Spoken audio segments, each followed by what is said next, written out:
secretion, it is the additional secretion of selected material from the blood to the ultrafiltrate and thus increase the volume of the urine.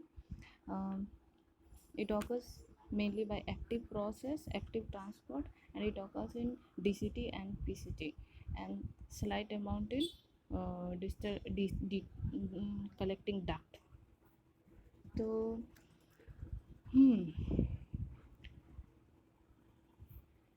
let's see this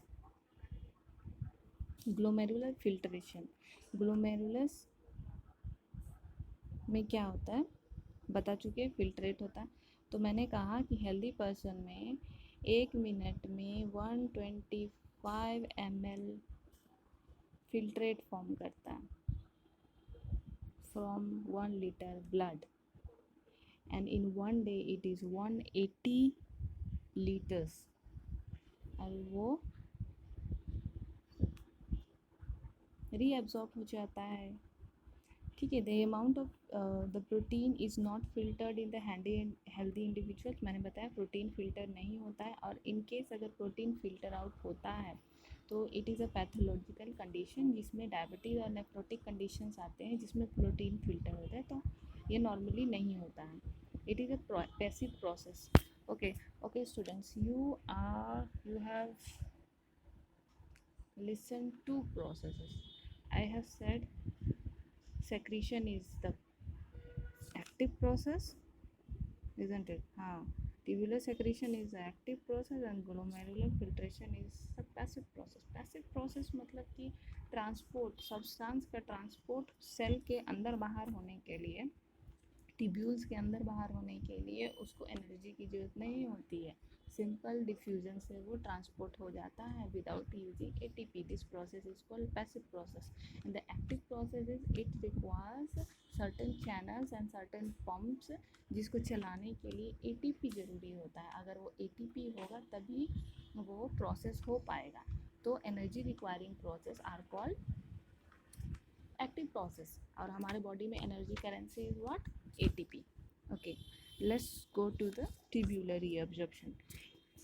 अब हम individually देखेंगे कि किस किस part के, nephron के किस किस पार्ट में किस किस सब्सटेंस का रीअब्जॉर्प्शन होता है. अब रीअब्जॉर्प्शन उसी का होगा जिसका सेक्रेशन हो, जिसका फिल्ट्रेशन हुआ होगा और जो ज़रूरी होगा. ठीक है. तो हम लोग सबसे पहले देखते हैं पीसीटी. पीसीटी 65% जो भी ग्लोमेरुलर फिल्ट्रेट बनता है वो उसका 65% जो भी ग्लोमेरुलर फिल्ट्रेट बनता है उसका 65% पीसीटी में रीएब्जॉर्ब हो जाता है.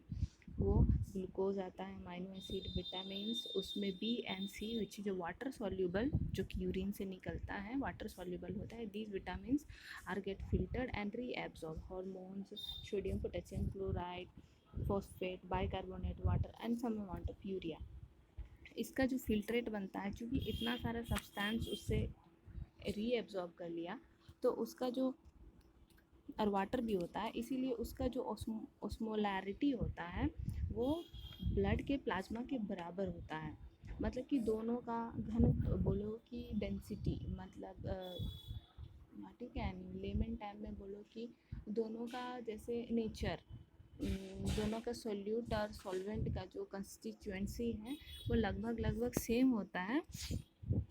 तो ठीक है, तो उसको बोलते हैं isotonic solution. It helps to maintain pH ionic balance of the body fluid by secretion of H plus K plus and ammonia into filtrate. तो देखो पीएच और आयनिक बैलेंस में क्या प्रॉब्लम है? प्रॉब्लम नहीं है इसमें. तीनों ये पीसीटी भी करता है, डीसीटी भी करता है और डिस्टल कन्फर्मेटरी भी करता है. याद रखना है कि सब पीएच बैलेंस करता है, पूरा ट्यूब्यूल ही पीएच बैलेंस करता है. बट जब एनसीईआरटी बुक में हमारे लिखा हुआ है कि मेनली डीसीटी करता है, तो डीसीटी में इस बात को हमेशा अगर पूछे एग्ज़ाम में कि पीएच बैलेंस स्कोर करता है, आयनिक बैलेंस स्कोर कौन करता है, तो उसमें हम पहले डीसीटी लिखेंगे, उसके बाद कलेक्टिंग डक्ट लिखेंगे. लेकिन पीसीटी भी करता है क्योंकि ये मेजर 65% ऑफ फिल्ट्रेट को रीअब्जॉर्ब करता है. अब नेक्स्ट हम चले जाते हैं लूप ऑफ हेनले में। लूप ऑफ हेनले में रीएब्जॉर्प्शन एकदम बिल्कुल बहुत कम होता है, लेकिन ऐसा नहीं है कि नहीं होता है। उसका 2 सेगमेंट होता है लूप ऑफ हेनले का, as we know descending limb and the ascending limb. तो ये बात हमें याद रखना है कि डिसेंडिंग लिम वाटर के प्रति परमिएबल होता है और इलेक्ट्रोलाइट के प्रति इम्परमिएबल। परमिएबल मतलब कि जिससे पास कर जाए, और इम्परमिएबल मतलब जो पास ना करे मेम्ब्रेन से, ठीक है। तो अगर वाटर के लिए परमिएबल है तो वाटर वहाँ से आराम से रीएब्जॉर्ब हो जाएगा, लेकिन इलेक्ट्रोलाइट परमिएबल नहीं है, इसीलिए इलेक्ट्रोलाइट रीएब्जॉर्ब नहीं होगा। तो जब फिल्ट्रेट से हम किसी सॉल्यूशन से पानी निकाल लेते हैं तो वो सॉल्यूशन कैसा बन जाता है, वो सॉल्यूशन डेंस बन जाता है, जिसको बोलते हैं हाइपरटोनिक सॉल्यूशन।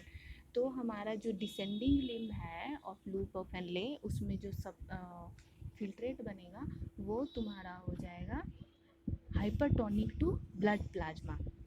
लेकिन जो असेंडिंग लिम है उसमें क्या होता है कि वाटर रीएब्जॉर्ब नहीं हो पाता है, क्योंकि दैट उसका जो वॉल है that is impermeable to water but freely permeable to electrolyte. तो इलेक्ट्रोलाइट वहाँ से खींचा जाता है लेकिन वाटर नहीं खींचाता है। तो पहले हम देखे थे कि डिसेंडिंग लिम में सॉल्यूशन हाइपरटोनिक था, फिर असेंडिंग लिम में देखे कि अब उससे सब इलेक्ट्रोलाइट भी निकाल लिए, तो वापस से वो सॉल्यूशन जो हो जाता है वो हाइपरटोनिक हो जाता है, क्योंकि पहले सॉल्वेंट निकाल रहे थे, वाटर निकाल रहे थे तो डेंस बन जा रहा था, अब सोल्यूट निकाल ले रहे हैं तो लाइट बन जा रहा है, हाइपरटोनिक हो जा रहा है solution, which is equal which is hypotonic to the plasma. Filtrate is hypotonic to the plasma. Now very important DCT में देखते हैं। डीसीटी में कुछ चीज़ें जो बहुत ज़रूरी है वो है सोडियम रीएब्जॉर्प्शन, और सोडियम रीएब्जॉर्प्शन दो जगह, पीसीटी में तो सब कुछ होता ही है, लेकिन डीसीटी में सोडियम रीएब्जॉर्प्शन होता है अल्डोस्टेरोन हार्मोन के कारण, जो कि सेक्रेट होता है एड्रीनल कॉर्टेक्स से। एड्रीनल कॉर्टेक्स से ये अल्डोस्टेरोन सेक्रेट होता है जो एक्ट करता है डीसीटी पे, और वहाँ से वो सोडियम और वाटर का रीएब्जॉर्प्शन को बढ़ा देता है। और वाटर का रीएब्जॉर्प्शन को और एक हार्मोन होता है जो posterior lobe of pituitary gland से सेक्रेट होता है, एडीएच, जिसका नाम है एंटी डायूरेटिक हार्मोन। ये जा करके डीसीटी पे एक्ट करता है और वहाँ से वाटर का एब्जॉर्प्शन को बढ़ा देता है। तो हम क्या देखते थे, डीसीटी में सोडियम रीएब्जॉर्प्शन भी होता है और वाटर रीएब्जॉर्प्शन भी होता है, दोनों हो जाता है, जिससे फिल्ट्रेट ना आइसोटोनिक टू प्लाज्मा हो जाता है ना, हाइपोटोनिक। पहले हाइपरटोनिक हो जाता है डिसेंडिंग लूप में, फिर हाइपोटोनिक हो जाता है असेंडिंग लूप में, फिर डीसीटी में आकर के वो आइसोटोनिक हो जाता है प्लाज्मा के। तो हम ये देखते हैं कि पीसीटी में भी आइसोटोनिक होता है प्लाज्मा के और डीसीटी में भी आइसोटोनिक होता है। तो चूँकि एनसीईआरटी बुक में यही लिखा हुआ है कि it has to maintain the pH and ionic balance. तो डीसीटी मेन है जो आयनिक और पीएच बैलेंस ब्लड का मेंटेन करता है, बाय विच प्रोसेस नीचे लिखा गया है conditional reabsorption of water and sodium यहाँ होता है, और बाइकार्बोनेट का भी रीएब्जॉर्प्शन होता है, बाइकार्बोनेट का रीएब्जॉर्प्शन होता है, और हाइड्रोजन और पोटेशियम और अमोनिया का सेलेक्टिव सेक्रीशन होता है।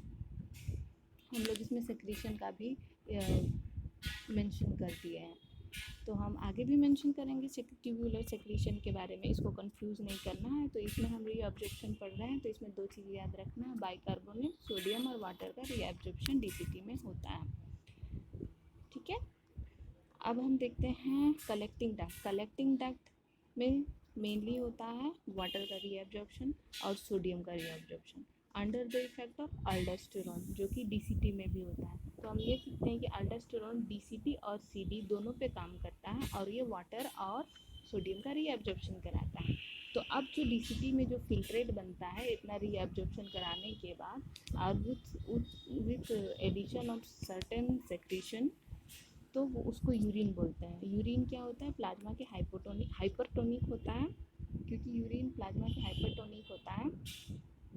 और इसमें भी ये लिखा हुआ है कि ये ट्यूब्यूलर सेक्रीशन क्या क्या होता है, सीडी में H+ और K+ आयन का सेक्रीशन होता है, जिससे वो ब्लड का पीएच मेंटेन करने में हेल्पफुल होता है।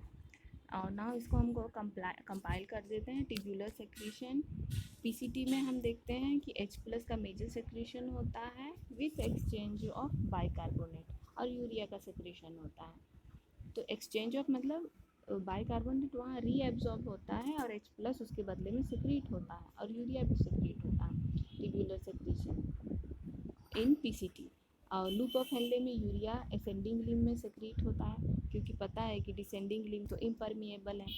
फिर डिस्टल कार्बोनेटेड में H plus and K plus ion secrete होता है, इसीलिए ना H प्लस आयन सेक्रीट होता है, तो आयनिक बैलेंस को ये मेंटेन करता है। फिर डीसीटी में भी H प्लस और वाटर का सेक्रेशन होता है। सो बार बार ये क्वेश्चन पूछा जाता है कि daily amount of urea which is secreted by the human kidney क्या होता है, it is 25 to 30 grams.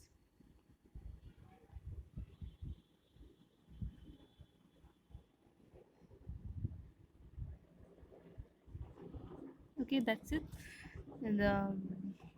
This is the mechanism of urine formation.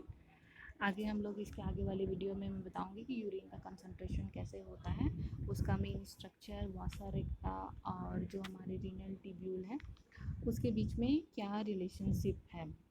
Okay,